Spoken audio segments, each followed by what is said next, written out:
15 degrees, you can see your breath. Out here in the lake effect, breaking tables like it's poetry.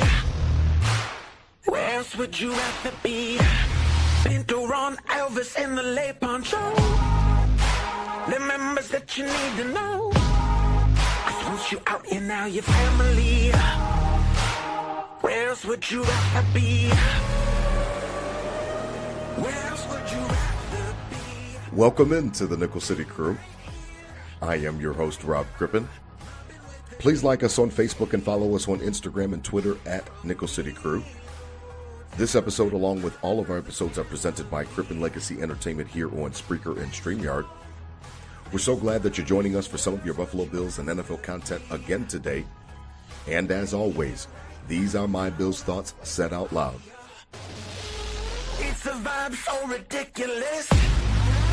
Since 12 plus 83 was 6. The shout rocking like a symphony.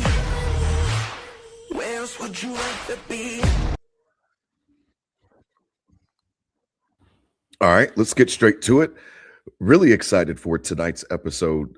We were talking last week about the ending of season 5 and what a blast it's been. And it really wouldn't be any fun without all of you. So as we start the show, I just wanted to, again, send out my gratitude and my appreciation for the fans. I've met so many Nickel City Crew fans on Twitter and Instagram and Facebook. And I really appreciate the outpouring because you guys are why I do what I do. And I know I can speak for my co-host the same way. It's just I started this thing 5 years ago, right before Perfection in the Park, the perfect game against the Patriots. And I just wanted to get my Bills thoughts out there. I talk to myself all the time about the Bills in my head, what I wanted to see them do and different things like that, and changes I would make and different things. And I decided to just stop being scared, get my voice out there and just, go head on and, put it out there into the ether. And just the outpouring and the fan base has just grown, to be honest. And I'm really excited for the future. I'm excited for season 6. And let's put a bow on it. Tonight, joining me, as always, my co-host, Riding Shotgun. Check him out on Instagram and Twitter at Adam Rupsick. That's RUPCZYK. Adam Dump Truck Rupsick. Holla at the crew. DT, what's good, man? I mean, I'm excited, City. man. Yeah, let's put a bow on this thing, man. I'm excited, man. Season 5. Wow, can't believe season 5 coming to an end. It feels like yesterday when we started, you brought me on a few episodes in and Perfection in the Park, and here we are. So happy to be here as always. Happy Friday, Nickel City. Rob, good to see you, man. We're out here, dude. It's Jabricka Ferguson across the whole East Coast. Jabricka Ferguson. I mean, it is nipply out here, and I know you're dealing with it down in Charlotte, and I know you guys aren't equipped to handle it. I mean, we're equipped up here, and it's still brutal. So I can only imagine what's going on down there. Stay safe out there, and but the kids seeing something they're not used to with the snow, and here we are, Friday night, putting a bow on it. Getting ready to go for another off-season, new chapter in the Buffalo Bills, and it'll be a new chapter with us at Nickel City Crew as well. So let's rock and roll, baby. Friday night vibes. Yeah, let's rock and roll. And shout out to I-86 Network, my boy Tom and Bobby over there as well. We appreciate the love from them and have an opportunity to simulcast. Well, DT, they finally did it. They came to a resolution. The Buffalo Bills have decided on who they want to be their new leader. Joe Brady was picked as the new head coach of the Buffalo Bills on, a couple days ago. And DT, I wanted to get your initial reactions of it and what you thought about it, because I know that, the cynic in me can always come out and can always kind of, put a glass half empty twist on anything. And after the press conference, I know that these are built for that and they're built to make you feel better. But I'll be honest, I felt a little bit better about it, but I wanted to get just your initial thoughts of leading up to it, the news, and what your takeaways are of it after the press conference the other day. Because for me, I know that I was looking for an offensive sided coach. You already knew that. I was not looking for a DC. Didn't really care about age or anything like that, but I wanted somebody that was going to have some fresh approach. And I think that you can look at it both ways because of the fact of who they hired. But I wanted to get your thoughts on it first, because I've got some thoughts on it as well, obviously, but I wanted to get yours first. Yeah, well, last week, you said the press conference was made to make us feel better, and that's how they're constructed, right? And that's how they should have been. And Yeah. after last week, Mhm. we knew that that's not the case all the time, right? Because that sparked, poured gas on already a pretty big fire, of the Bills Mafia, and that press conference just Mhm. did it bad. I think this week it was definitely better. Brought people back a little bit. I still definitely am a little critical of some things about it and decisions and moving forward. But overall, Joe Brady coming in, another in-house situation. This is why I was so adamant last week that I thought not necessarily I would have been okay with it, but definitely thought they were bringing Dable back because this is just the MO of Yeah. of what Pagula does. Mhm. Lindy Ruff coming back to the Sabres, Kevin Adams staying 3 years longer than he should have. Jordan Boyer, Mhm. Gabe Davis, Bobby Babich, and Joe Brady were both internal hires into their coordinator roles. And so it just That's right. seemed like that they were going to go somewhere in that direction. Joe Brady really wasn't even on my radar, to be honest. I thought if they were doing that type of vibe, they were going to go with somebody they knew like Dable, who had the head coaching experience, but familiar, Mhm. and bring him back into the building. So I'd Mhm. say definitely surprised at the hire. Got into again just that flowing fire of that was started last week and gas poured on it by Terry and Brandon, and then Mhm. kind of rolling into, oh, we're hiring Joe Brady, and that fire just that wasn't the water that to put out the fire. But now I think you had a little too much smoke inhalation. You take a break from fighting it, you go and get healthy again, and you're looking at it from afar, and I think we can piece it together a little more. I know everybody was real fired up this week, but a couple days later, press conference comes. I definitely am a lot more settled down, and we'll get into the specifics of it tonight. But Joe Brady coming in is it the 21st or the 22nd head coach?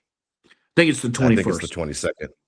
Oh, okay. Is 22nd, it? Okay. yes. Or maybe You might McDermott be was right. the You might be 21st. right. Yeah, yeah. But either way, Yeah. a legacy of coaches, and he puts his name down, good or bad, coming up next. So we only have, what is it, till September, second week of September is only 9 months away. So, it's something we really got to worry about and be hasty about because we don't have a lot of time to dissect it. But all joking aside, Joe Brady's the next head ball coach. I was surprised. I knew they were going to do something familiar, but I didn't know they were going to go this familiar. Yeah, I didn't either. It's funny that you said that he wasn't on your radar. I kind of, I forgot about him too a little bit just because of all the names that were brought up. And there was 9 coaching candidates. He was the first one to get the interview. And for me, I was kind of looking at it as, I was actually coming around to the fact that, maybe it was going to be that Udinsky kid or, you know what I mean? Or somebody that had no experience at all. And what's funny about it is that, Joe Brady doesn't have any experience as a head coach either. So, one of the things that I keep thinking about is that, well, everybody's first time was their first time eventually. At some point in time, it was their first time. So that was one of the things that started to calm me down. I think that it was They interesting said that because the about a fact hundred that, times yesterday. They said that about a yeah, hundred times and yesterday. it's, You're not a head coach. You're not a head coaching experience until yeah, you're a head coach. Yeah, yeah. yeah, and I understand where they're coming from with that and the logic behind it because obviously it's true. The thing about it for me, DT, was that I was worried that even not even a Dable, but I was worried that with Joe Brady specifically, that he was going to be more of an extension of being a yes man. You heard the word alignment used a couple times during that press conference, which we'll talk about. But I was more worried about the fact, well, is this guy being brought in to kind of just be Bean's yes man to a certain degree, like more like along the lines that, well, McDermott was bitching about the roster. McDermott was, kind of leaving breadcrumbs in the media, pissing people off in the building. Are you going to come in here and just kind of follow what I do and follow what I'm saying and kind of just take what I give you, that type of thing? I think that it's a situation where it may not be that because you got to remember, these guys this is their job and what they do is going to be judged off of how they perform. So do you want to be in a situation where you're just going to be quiet if you don't agree with something, and Brady, to his credit, he spoke to it in the press conference and he said that, alignment doesn't mean that we always agree and different things like that. But I think that it's a situation where I'm still most worried about Bean and if he understands that the roster needs improvements. Sometimes I think that he tells us what what he thinks that we want to hear, or sometimes I think that he tells us things based off of ego. The WGR thing with the wide receivers and things like that, that's based on ego. Telling, Pagula that we've got a great roster, I think that's based on ego. He wants to show that he has value and that, well, it's not really the roster, it's the coaching staff. The biggest thing that I had a problem with the Brady hire was that, how can you tell me that you want a new voice, TT, when a guy that had his hand in the fuck ups is being promoted? And that's one of the things that it's going to be interesting to see how it plays out, because when you tell me you want a new voice, when you tell me that you're looking to go into a new direction, yes, he's different enough than McDermott. However, he was a part of these last 3 opportunities on offense, not getting it done at end of game situations in the playoffs. And they asked him about it, and he owned it, and he said that it's on me when the offense doesn't succeed in any form or fashion. And I agree with that. But there was a lot of stuff that was said that I thought that they wanted us to hear. So I'm still waiting for, I'm a game day type of fan. I want to see what happens. The proof is in the pudding. What are you going to do out there on the field? I think that he is different enough from McDermott that we should expect different things, but that kind of worries me still. It's the Bean part, and it's the Bean aspect. As long as Bean understands that this roster needs some work, as long as he understands that this wide receiver room needs help, then I'm okay. If he still wants to really believe that this is all hunky-dory, and Keon Coleman's getting ready to take his next step, which they, already got egg on their face last year, then that's going to be a problem for me. Yeah, I think it's, I can see that theory of the yes man, right? Bring somebody in that's, super chipper and grateful, right? Like, I'm so grateful to be a head coach. Like, I will follow whatever vision, you need me to follow. And like, I will be at the meeting whenever you need me to be there. And there was kind of that bushy tail vibe to that press conference of like, it was, and I'm not saying you can't get up there and thank people or anything like that, but, it was like he just like won a Grammy or something, right? And was like up there, like, I'd like thank the Academy and the Pagulas and like it, and which is, you like to see both sides of that. So I think maybe that could have been a factor, but also the point of, Brandon Beane has to be, privy to the fact that he now has the shortest leash, right? Like you somehow flipped the deck and made, Terry Pagula believe that you had nothing to do with any issue with the whole organization. You get promoted from it and move forward. So now, like, I think a first-year head coach in Joe Brady, even if the worst-case scenario happens last year, he's not getting the clip. It's not like Pete Carroll coming into the Raiders and putting up such a horrific performance you had to fire him. Like, this dude really is going to be on a training wheel schedule next year, and if he doesn't do well, they're going to give him another year.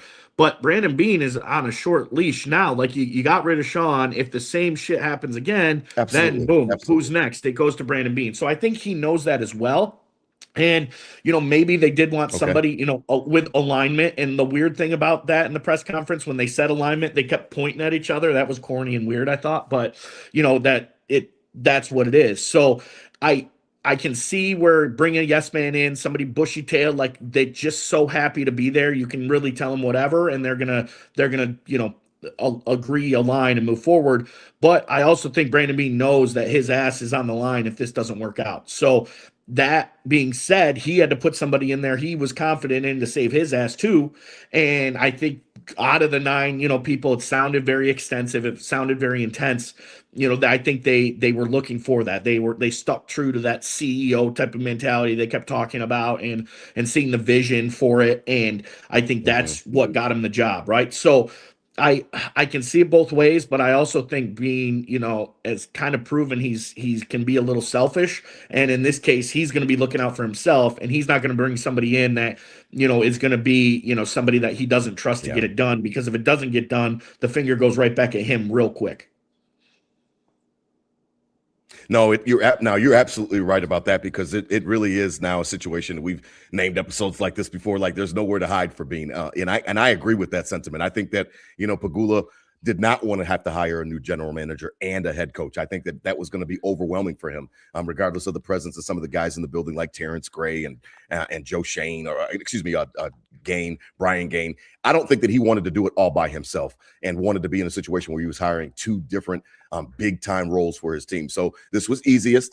You hit that proverbial playoff wall like he kept talking about, and this was an opportunity to go in a different direction. So I agree with you that I think that Bean is going to be running out of places to hide, and he's got to understand. And it's funny about Bean. The funny thing, and that's why I said what I said, is that I think he's a bullshitter. Like he's a good bullshitter. Like he tells us that, we don't need wide receivers. Everybody eats. And then he goes out after, week 5 or whatever, and he goes and trades for Amari Cooper. Then last year tells us, oh no, it's everybody eats. And we scored 30 points a game. He goes on WGR pumping his chest. And then what happens by the end of the year? Trade deadline, it's hey, I tried to trade for guys, these new GMs just don't want to make a trade. Like, so I think that he realizes that the wide receiver room needs help. I think that he would be an idiot if he didn't have his finger on the pulse to see that Josh Allen needs more weapons that are reliable. The fact that you're throwing to Brandon Cooks down the stretch and McCole Hardman, who are not on this team, Elijah Moore is on the other team after you paid him. Like there's plenty of evidence that that Josh needs more help in respects to the wide receiver room and the pass catcher. So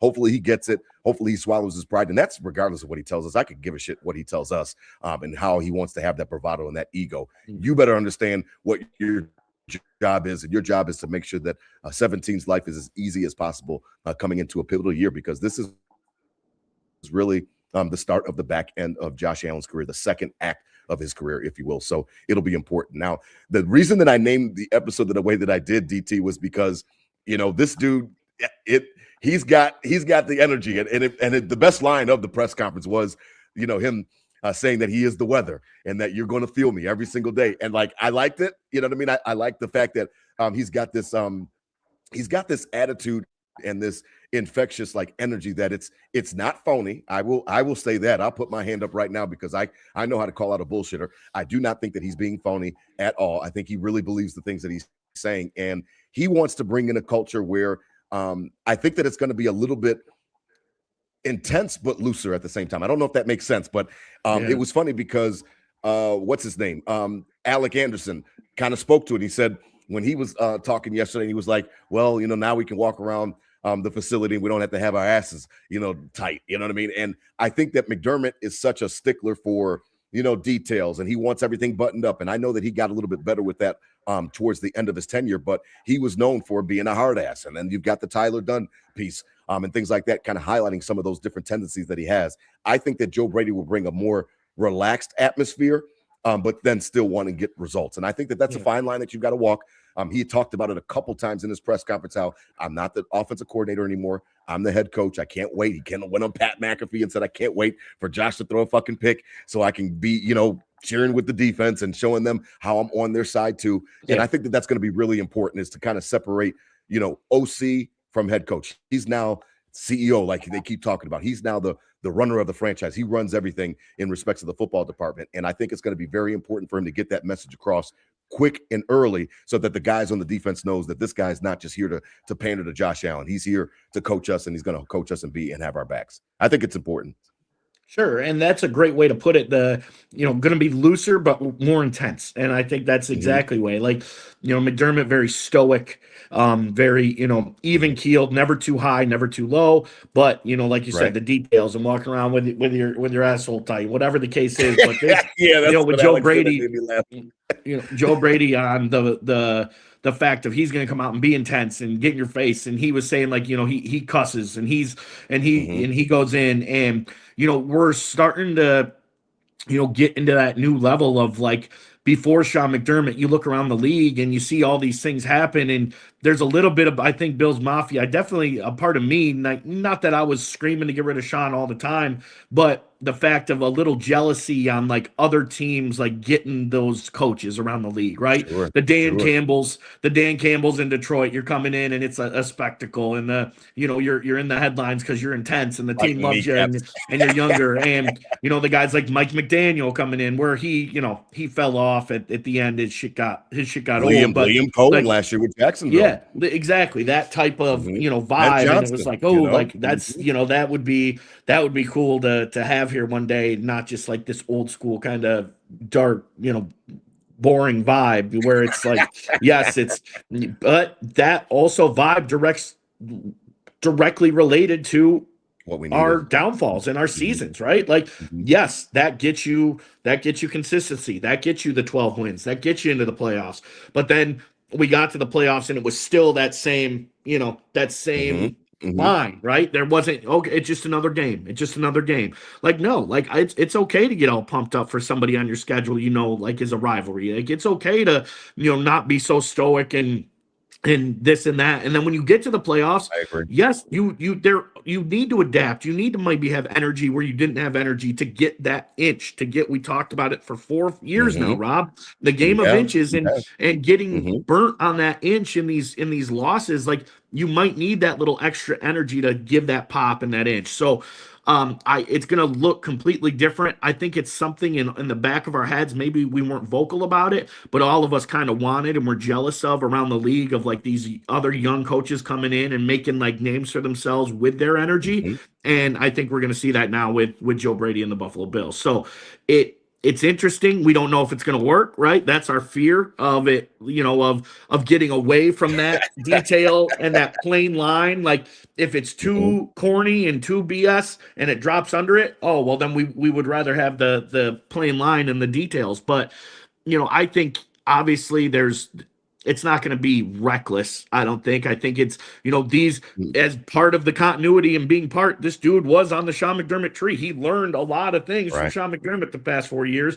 And what do you think That's he's going true. to do when he sits down at this head coaching table where he has no experience? Well, what do we do? Well, what have I learned from other head coaches in my Yeah, he's life? gonna Well, draw. Mhm. this is He's it. gonna draw So from I them. think Mhm. I think he's going to use that to settle himself down a little, but I agree. still have his own identity and mark on it. And that's why they hired him. I think at the end of the day, like because he is who he is. He isn't, and so kind of contradicting what we said about being a yes man. Maybe Joe Brady has his own identity, but he's definitely going to pull from the stoic, predecessors before him.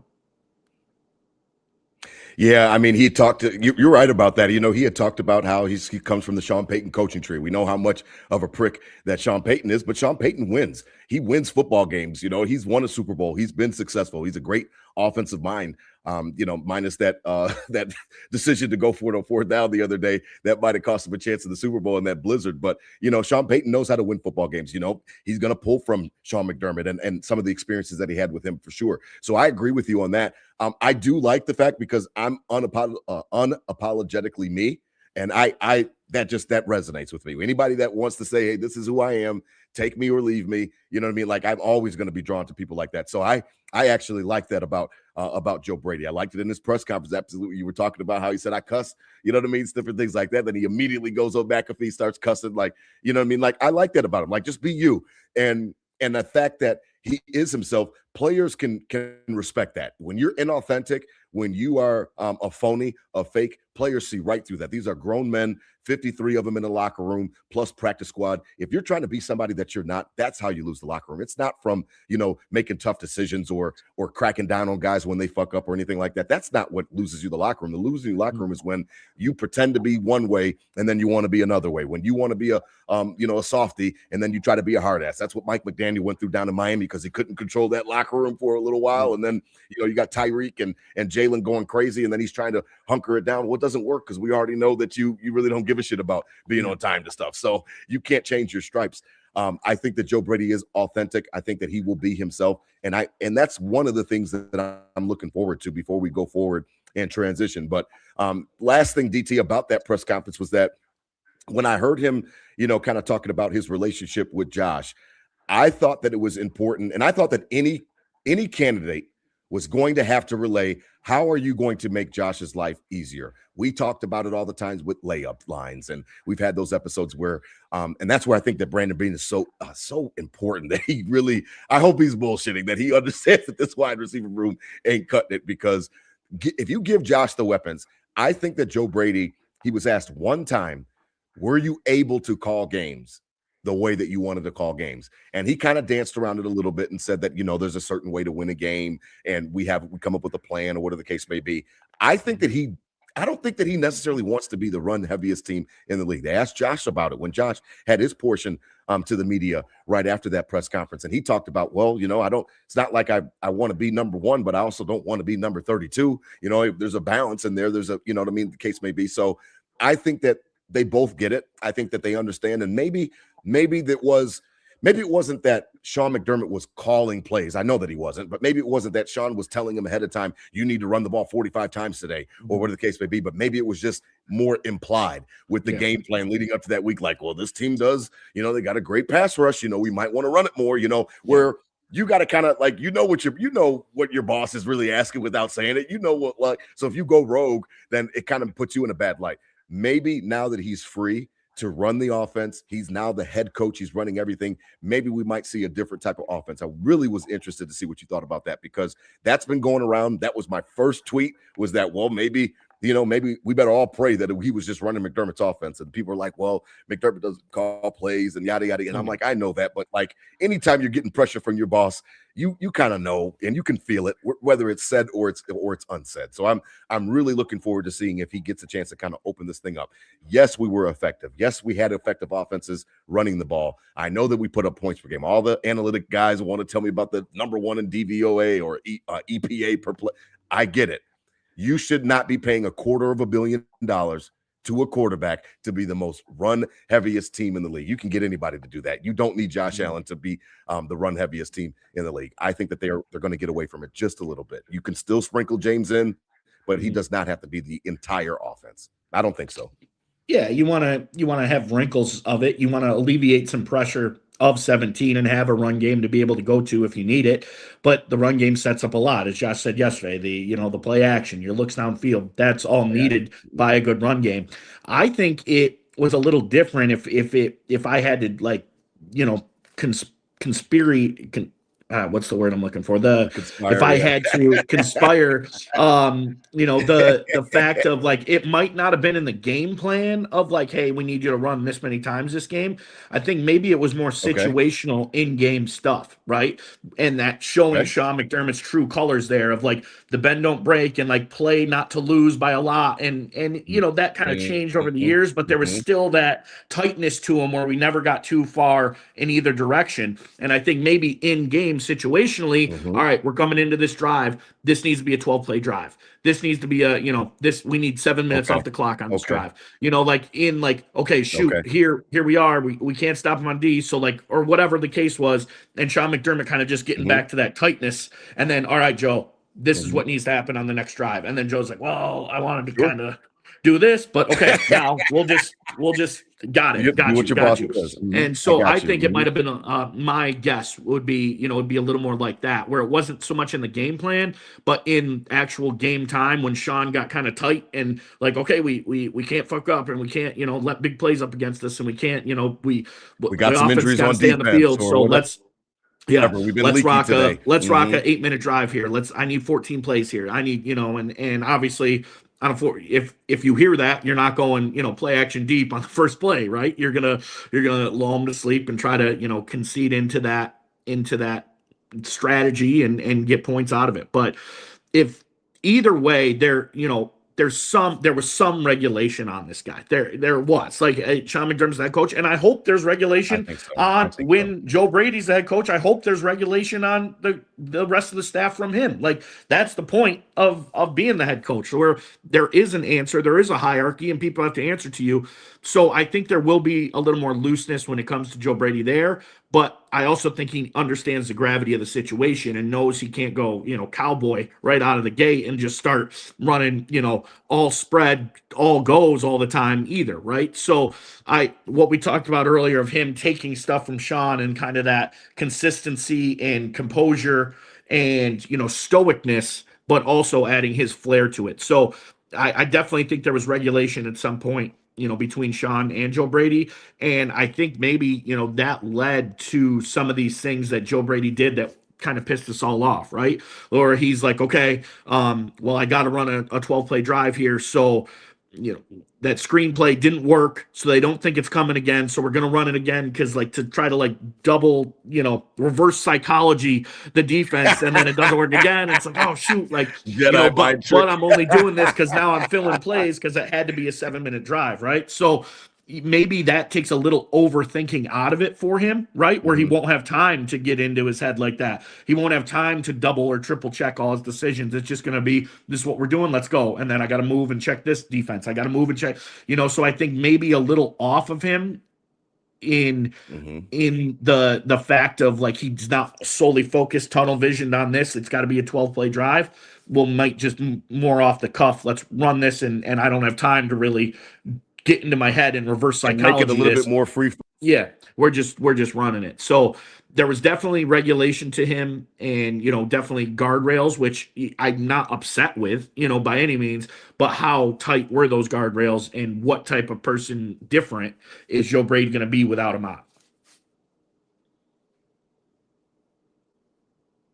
Yeah, no, it'll be interesting to see for sure as we transition. They hire Pete Carmichael today to be his OC. Brady has already come out and said that he's going to call plays, so expect that. Some people on Twitter were mad about the hire for OC. I'm like, I don't care who the OC is, because the head coach is going to be calling the plays, and that's really what I wanted. I wanted the head coach to walk with Josh and to have that relationship with him where we're not churning through offensive coordinators. Now, as we transition, DT, on the defensive side of the ball, he said everything that you're supposed to say. I want to be aggressive. Sure. I want them to react to us. I want them to, be fearful of playing the Buffalo Bills, not the other way around. He wants an attacking style defense. Some names out there, they're talking about, former player for us, Jim Leonard, who's out there in Denver under Peyton and under Vance Joseph, who's had a couple interviews as well with some other teams. I know that Jim Schwartz is not happy in Cleveland, that they looked him and hired Todd Monken to be a head coach, which was just laughable because,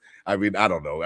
Not that there's anything against Todd Monken, but you had all these different young guys that you could choose from. Even Udinski was on there, and until he pulls his name out, then there's this report that they wanted the guys to take tests and all this other shit. Like, what? You're the fucking Cleveland Browns. Like, why am I taking a test?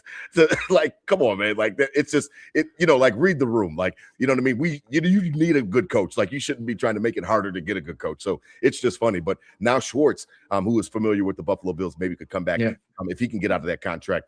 I think that it's going to be important for him to bring in somebody that's a veteran that knows what he's doing. I don't think that it should be another first timer. I know that Jim Leonard is interesting with it when it comes to that, but I'd like to see a Raheem Morris or a Jim Schwartz, somebody that's done it before, and just let him run the reins and have the defense. That is the number one thing about the offensive coach that I'm so happy about, regardless of who it was that we will not be churning over OCs anymore, whether they were good at their job or whether they were bad at their job. You were going to be changing over an OC every 2-3 years. Now we can stop that as long as Brady is successful. I think it's going to be important who he finds for defensive coordinator, but I do think that it could be a different looking defense. It definitely is not going to – I don't think it's going to be just bend but don't break, as we always have seen. Yeah, no, I agree. And I think, we wanted change. We talk about change. Well, if we look a little closer, Mafia, Nickel City Crew, like let's look at a complete flop on this, right? You look Sean McDermott, the older, stoic, defensive-minded, two young, up-and-coming coordinators, right? Now, let's flip that. Now we have the offensive-minded, young head coach. Let's get those veteran coordinators to kind of back him up and keep him in check and kind of teach him along the way of things like this is how it's done. And with Carmichael, he's been a coach for years, and he was the OC and all the way back with Drew Brees, I think in San Diego, with the Saints for a while with that, and Sean Payton called all those plays while he was the offensive coordinator. So this dude is very comfortable coming in and not being able to call plays, but definitely has an understanding of how an offensive coordinator needs to be rolled. And I think, I don't know who his head coaches were, if he had to help a younger coach along the way or anything like that. I didn't look that deep into him. But I think, if we want to see the change, let's see the whole flop here of old defensive-minded coach, young up-and-coming coordinators, flip that, young offensive coach, now stoic, experienced coordinators to come help him and get his back a little in that. And they did that on the offensive side. We'll see what happens on the defensive side. But with the way the defense looks, yes, I think it is going to change. I think, something has to be said about putting this much capital into the defensive side of the ball and really seeing no change, year in and year out. Like, we're throwing guys out. Like, drafting everybody, Preach. signing guys, throwing people into this defense, and it looks exactly the same each and every year, right? So I think talking about being a yes man and following the alignment of Brandon Beane's probably like, bro, I'm throwing 40 people a year at this defense, and we're not seeing anything different. So let's change up some scheme. Let's try to get who we got on this defense a lot more impactful. And I think that, because there is young guys kind of all the way around, that if we find their potential, we could be good. But there's also guys out there that are playmakers and we have contracts for and are paid that you don't even know are out on the field, majority of the time. So I think the defense needs to look different. I think it needs to, fit into, like, we have personnel. Let's do something else to see if this personnel plays better in this, because we keep throwing all these resources at it and it looks exactly the same. So I'm excited to see the little difference in that. I also think there's a vibe on the defensive side of the ball with Joe Brady's confidence on the offensive side, as again, opposite of Sean McDermott. Sean McDermott maybe didn't trust the offense enough, so he kind of bottled them up, and then we're gonna win it on defense. On this side, I think the mentality is swift into what we've kind of been talking about. Like, let's go out and just score 40. Like, screw them. Like, they got to, they got to come score on us. And if we are aggressive and not playing that bend don't break and 15 yards off the receiver on third down when we blitz the first and second, and then we play prevent defense and they convert third and longs twice, on a winning drive in the last game of the season. Oh man. Like, I think maybe we see more aggressive. What happens with more aggressive? Your risk increases to get burned more. But I think that swaggerness of Joe Brady says, well, screw it. If we get burned, we're just going to go get 7 with 17. Like, fuck it. So I think we will see a different look on the defense. We will see it a lot more aggressive. Not that he doesn't care about it, but I think, let's try to be more aggressive, try different personnel, see if we can get a playmaker in here we already have. And if we get burned a few times, that's on me to get the offense rolling to make up for it. Yeah, it'll be interesting because, and not only is that you could get burnt, but, you can force the offense to make some mistakes as well. There's a flip side to that coin as well, that sometimes, chaos can create confusion. So sometimes when you're blitzing or you're being aggressive and you're disguising coverages, which McDermott was good at disguising coverages, but it was just very, very vanilla. It was very, very, like you said, it was just sit back too many times. And we've seen it over and over again. So which is why I was never mad that McDermott was gone. I wanted them to do the right things after he was gone. And it'll be interesting to see how it works from here on out, because I don't think that aggressive means that you just have to get burnt. You can also cause some fuck ups for the offense as well. So it'll be interesting. Now, as we begin to transition and wrap up tonight, DT, I wanted to kind of get a season 6 preview. We will be done, Nickel City Crew, till, I don't know, man. It'll take a Justin Jefferson type surprise trade for us to get back. New GM over there now. Yeah. We're gonna go ahead on and relax a little bit, stretch our feet. I've got no interest in the Super Bowl and what happens. I just saw this come across before we started that the Seahawks are going up for sale after the Super Bowl, and that they could go for $7 to $8 billion. And I'm like, man, talk about striking when the iron is hot. Like, that's a perfect time to sell. Sell high, baby. Sell high. Buy low, sell high. It just made me chuckle. So we'll all pray that Seattle wins and we don't have to listen to Patriots fan all off season long talking their shit. But after this, we're going to just go ahead and just relax a little bit. We will be back at you guys. You guys know the DT and I are not huge draft guys. We usually, I already know I'm definitely a guy who's on my team. All right, what's his name? How do you spell his last name? All right, let me go to YouTube and watch some highlights. That's kind of what I am. Yeah. Like, I don't get caught up in the minutia, and I know that some people do, and that's to each his own. I know that there's a bunch of draft coverage, and it's definitely consumed. But we're gonna chill out. We will be back at you guys the start of season 6, right around the draft, right around OTAs, stuff like that. Start getting ramped up, and we'll be back for season 6. But as we wrap up season 5, DT, I wanted to get a preview. What do you think are going to be some of the tent poles that Joe Brady is looking for? We talked about aggressiveness. We talked about his attitude, different things like that. We even talked about how I'm worried about, Brandon Beane and him understanding and realizing this wide receiver room is really, really in bad shape. What are you looking for to see some of the things throughout this offseason as we look at it from afar that'll kind of give us some tells that Brady's getting what he wants to a lesser degree? Well, good news today. Salary cap comes out, and obviously it increases every year. But stop telling us we got to save money. Yeah. God, I'm so sick of him telling us that shit. Yeah.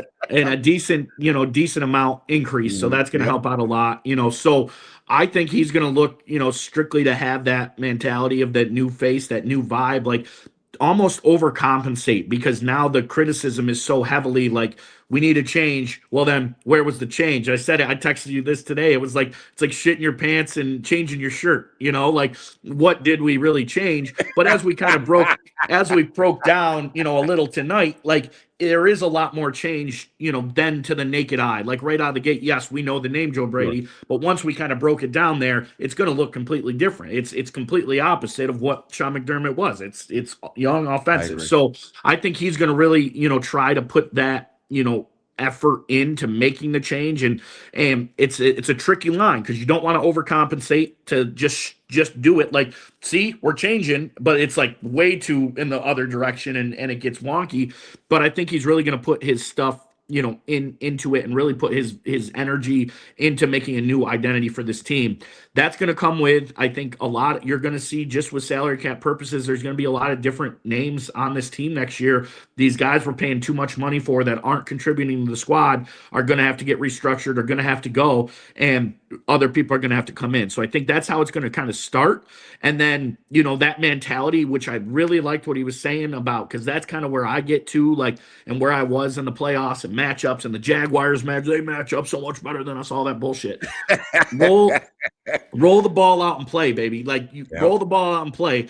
And we have proven, and 17 has proven, wherever that ball rolls out, he's in the game no matter what, right? So that's still going to be the case. But that fact of you got to play us, and that is different from the mentality of like, well, it's trust the process. It's the Bills way, and it really doesn't matter outside forces. This is like, I can know who you are, but you got to play us. And that, and so I'm looking forward to that type of energy being jolted into this community and into this team, and the continuity piece of, use that to your advantage. The team already respects you. The team already knows you, so you don't have to go in there and kiss ass to anybody, right?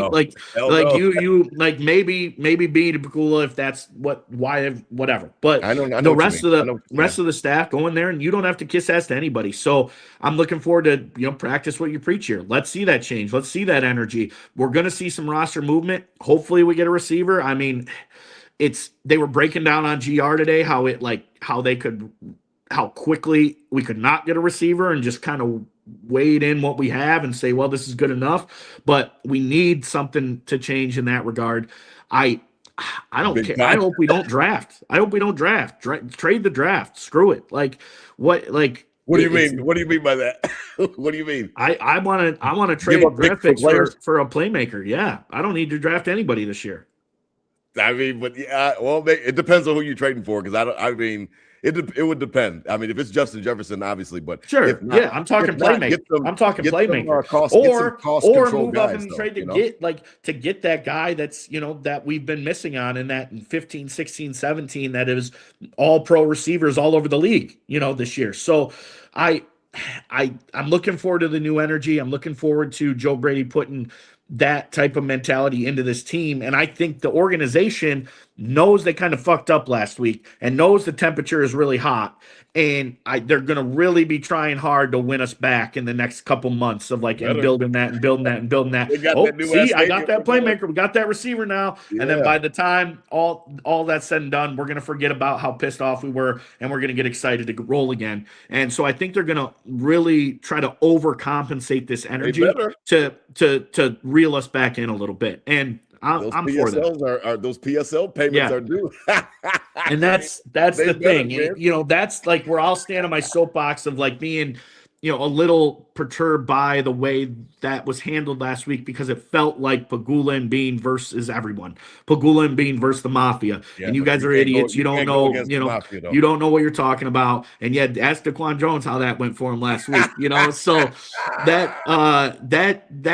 it's just not like the people that literally paid to build this stadium, the people that kids might not go to college because they had to pay for a seat. in this stadium, why don't you ease up with, telling us we're idiots and, you run the team and everything, right? So that's kind of the volume right now, and they need to change that. And they're going to use Joe Brady as the pawn piece to change that. And, I'm for it. I was pretty worked up this week, but that press conference, got me, okay, I like it. I like the energy. And there's some things I take, right? The continuity piece was something I really overlooked that is crucial. Like, we really don't have time for a coach to come in here and learn the whole building and learn the players and build a relationship with Josh Allen. And then if it week 7, 8, 9, and it's like, okay, now the coach is finally familiar with everybody and we're 4-4 or some bullshit. We don't have time for that. We got to get it rolling. And it's the game of inches. We need that inch.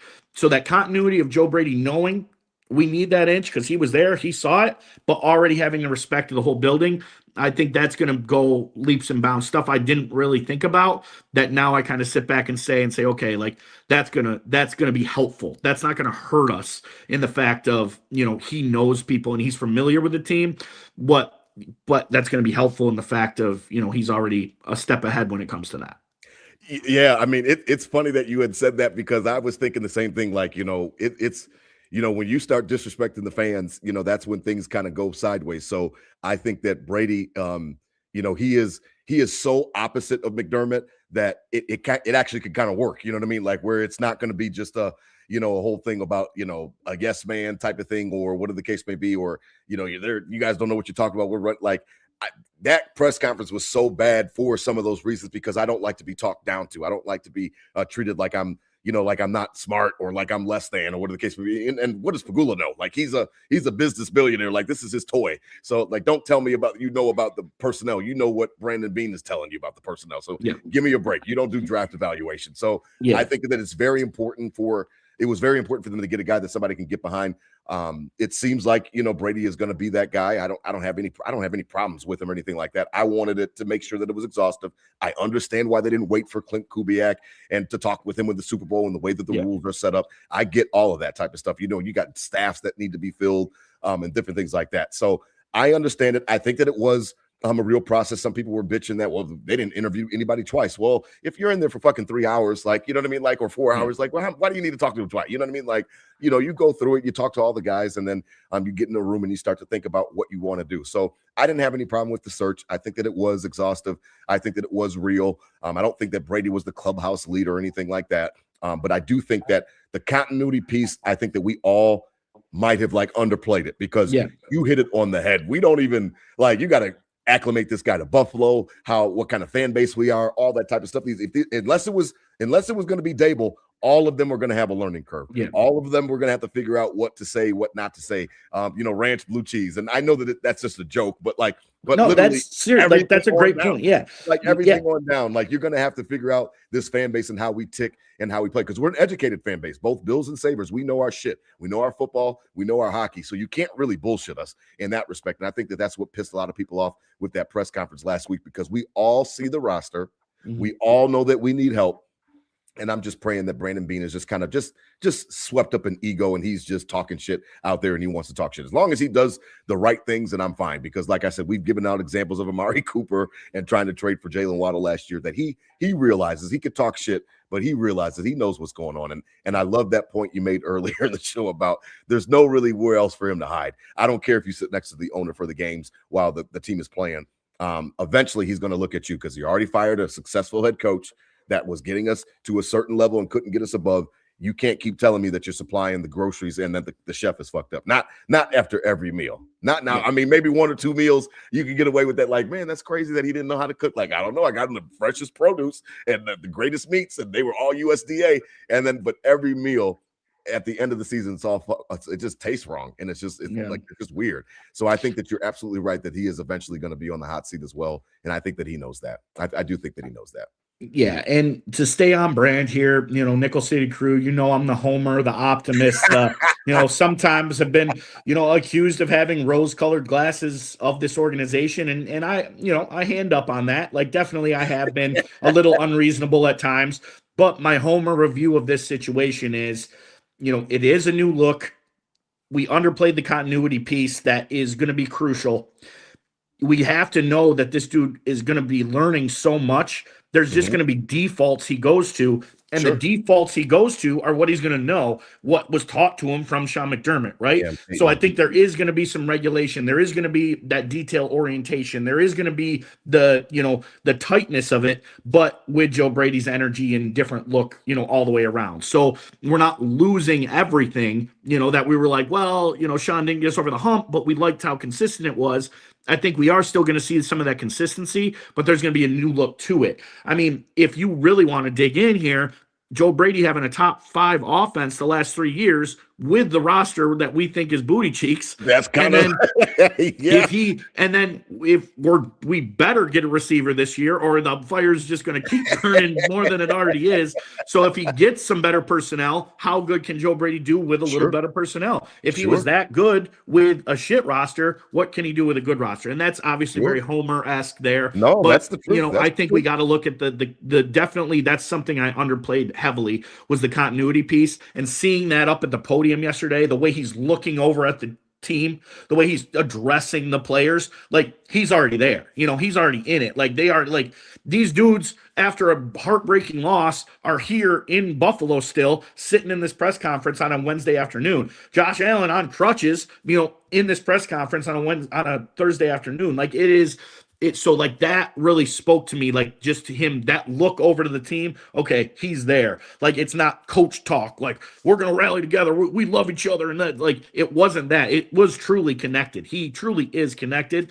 And that's something I downplayed. So looking forward to all those positive pieces. And, hopefully we add a piece. And then what can you do with a little better team? Alleviate a little off Josh. I mean, you said make Josh's life easier. That's right.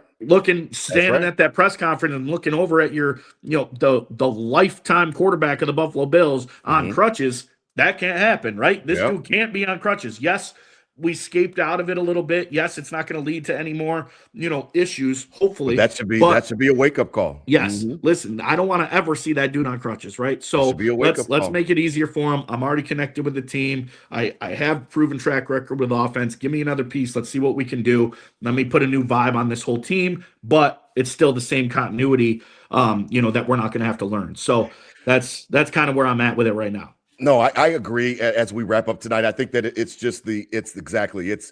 a new direction, but not fading away from what has gotten us there. So if Brady actually talked about it, he said McDermott laid this foundation, and it's funny that Brady had to be the first motherfucker that had to give McDermott any credit. Some credit, yeah. Like, I mean, it's just ironic that like nobody, Bean and Pagula, it was like for them to say anything nice about the guy. And I'm the biggest McDermott hater out here in the Mafia that I know of, and I could even like say like, well, he did a great job. And I said this year was his best year coaching the defense because of the injuries and everything that he had to deal with. So it was just ironic and funny. But yeah, we're getting a new direction, but not forgetting the past. And I think that is one of the best things, that it's kind of the best of both worlds, to be honest. I thought that Dable provided that same thing. And, and obviously they might have been worried about the temperament or whatever the case may be. And can he keep his shit together on the sidelines and stuff like that? And maybe that was part of it. But Brady's fiery too. So I don't mind a fiery coach. I don't mind a coach that is emotional. I know that everybody used to get mad that all McDermott does is clap, and that would drive us fucking crazy because it didn't matter the situation. All he's going to do is just do that stupid clap. I get it. Brady's definitely more fiery than that. So I think that it's enough different to give Bills Mafia a different flavor, but it's still ice cream. It's just a different flavor ice cream. We're still eating ice cream. You know what I mean? So I think that will help us in the transition as these months go along. Well, it's been fun, DT.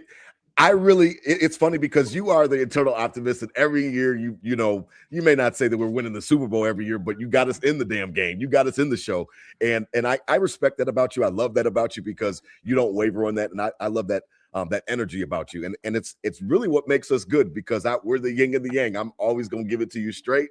I'm going to tell you how shit could fuck up, how we could crash this thing, how Titanic could happen. You may not see the iceberg, but I see it. I'm up at the top of the boat, and I'm like, man, you need to look out over here because there's a big-ass iceberg. So I think that we work well with each other for that. And I just wanted to just say that I love you, man. Season 5, as we wrap up, I couldn't pick anybody better to be my co-host. I couldn't think of anybody that I'd want to do the show with. And DT said it right. It was a couple of shows in episode 1. Please don't go back in the archive because the show sounds totally horrible back then. But it's funny. About 7 episodes in, I was just like, you know what? Come on. And then I asked him, come on again, and then come on again. I'm like, what the fuck am I doing? You might as well just be my co-host. If you don't have anything to do weekly, just come on and be my co-host. So I just wanted to let you know that I love you, man. You are my Bill's brother from another mother, man. I would not trade you for anything. And I am really I'm excited about the following, DT. I know that you're not plugged in on all the social medias, but boy, Nickel City Crew is gaining some traffic. We've got listeners. They reach out to me now. We're getting new listeners, it seems like every week, where somebody's hit me up on Instagram or hit me up on Facebook and saying they love the show. This was their first time listening. So just shout out to all of you guys. I can't go through the whole list, but you guys know who you are. From the OGs like Noah and Josh Kluhl to the newcomers like, my boy Zach Ransom and my boy Nick Del Novo from literal kindergarten and Paulette Brown, who hits me up all the time. We appreciate you guys listening. We really do. Again, we are going to take some time off. And we'll be back at you guys sometime around the draft. Just don't hold me to it. It'll be sometime around the draft, unless there's some crazy free agent signing. When we get Justin Jefferson, then we'll be back. When we get Justin. Yeah, it's funny. I had some Minnesota fan cussed me out. He was like, "Oh, you Bills Mafia fans get on my nerves. We're not trading." He was Minnesota. We're not trading Justin Jefferson. And the cap. I was like, I don't know. I'm like, he seemed pretty frustrated last year. Shut the fuck up. Shut the fuck up. Can you tell? Are you a dumb ass? Do you not know how the cap works in dead cap? I'm like, I don't know, JJ McCarthy. Until you get a new quarterback, I'm gonna keep circling. Oh, it was so funny to interact with this dude. He was just losing his shit. So it was funny as hell, man. DT, your last words on season 5. I've had a blast, man. The trip down here was amazing. All of it, man. You and Brett coming down there was just awesome. I've had a great season. Like I said last week, I gambled on the Ralph. I thought we were going to have a home playoff game, and I played myself on that one, but it's all good. I'm really happy that you got a chance to get there before the season ended, and you were up there for a few games, but I will be there for the christening of the home opener at that new stadium. I will not miss it for anything in the world. I'd buy my tickets now if I could on StubHub. I will not miss it, man. Yes, sir. It's not going to be that Thursday night, unfortunately, but it's going to be a good one. It's going to be a good one. I can't wait to walk up in there with you, Rob. Yeah, I love you, man. This was a great year. Season 5, I can't how fast 5 years goes, and it doesn't feel like we do much different, but like you said, when we go back to those first episodes, the difference of everything in our flow and what we do. And again, this is like we do this, it's therapeutic, it's for you and I, and then we're definitely very grateful that we have people that have joined and followed, and our day ones, and Noah and all those guys out there that have never wavered from us. Like that speaks volumes to us and our connection. And I wouldn't rather do it with anybody else either. 5 years with the trip this year, that was great. Getting closer to your family, and like now we are, we definitely are locked in. Brothers. So I appreciate that, man. And in like shit, the quickest this 5 years went, just think 5 years from now we'll be in season 10. Hopefully with a few Lombardis, hopefully with a few Super Bowl parade videos, right? And really, keep building this to, what we really didn't envision it to be anything, but now we've kind of, worked into a vision of like, this is what we do. This is Nickel City Crew. And we've been, unapologetically ourselves the whole time. And I've appreciated it. I'm looking forward to, we get better and new additions every year. So looking forward to that in the future. And I just like, that's hitting me right now. 5 years ago, now 5 years from now will be season 10. And, obviously, hopefully we got some hardware in between, and, we just keep making memories, man. So I love it. I love it, Rob. I love you, man. I love everything about it. Thanks to everybody listening, and looking forward to continuing this journey. Yeah, man. It well said. Shout out to my Twitter crew as well. I love boxing with y'all motherfuckers. Shout out to all of you, Leishawn and Dale and Whittle and all those guys in those spaces. Those who's been on the show a couple times. Like we love you guys as well. And I appreciate, because what you guys provide for me is a chance to get my takes out there, and then we yell about them, and y'all call me names, and I take it, and I love it, and I just love the banter. So shout out to my Twitter crew as well, man. And it's funny because I couldn't stand Twitter, didn't know anything about it in the very beginning. 5 years ago, wasn't even on social medias at all. And then shout out to Justice General, and shout out to the King.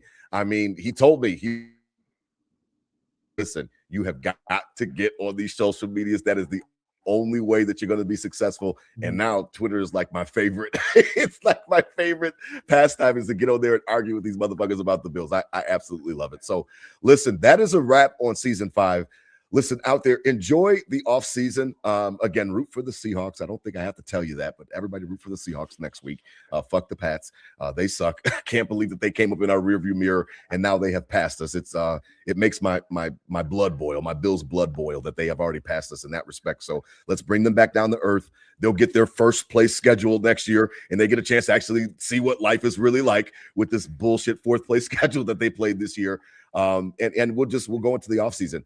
I do like the Joe Brady hire after I got a chance to sit and kind of just think on it. And I'm excited for the future, DT. I always told everybody, stop worrying about fear. Stop operating in fear. Just because you fire all the McDermott supporters, well, if you fire McDermott, then what happened when you get? I'm like, it doesn't have to be bad. We didn't know McDermott was going to work out. So that's kind of been my tent pole. That's kind of been something that I stick to, is that we don't know the future. So because we don't know the future, we can't say ahead of time that it's not going to work out. So maybe this guy works out, DT. Maybe he's the next great thing. Maybe who knows, man? Maybe he is. Well, at the very least, he has a nice Jordan 1 collection, and I like that about him. So yeah, I'm optimistic. Here it is. It's the Joe Brady era and maybe the Super Bowl era. Yeah, I'm down with it, man. Listen, out there, Nickel City crew, spread love out there, please. All off season as we get through this cold winter, spread love out there, not hate. Listen, these were my Bills thoughts said out loud. For the last time in season 5, hit them with a Go Bills, DT. Hit them with a Go Bills, baby. Go Bills. Go Bills. Thanks, everybody. Season 5. Go Bills. Oh, man. I love it, man. Go Bills. I love it. I love it. Oh, man.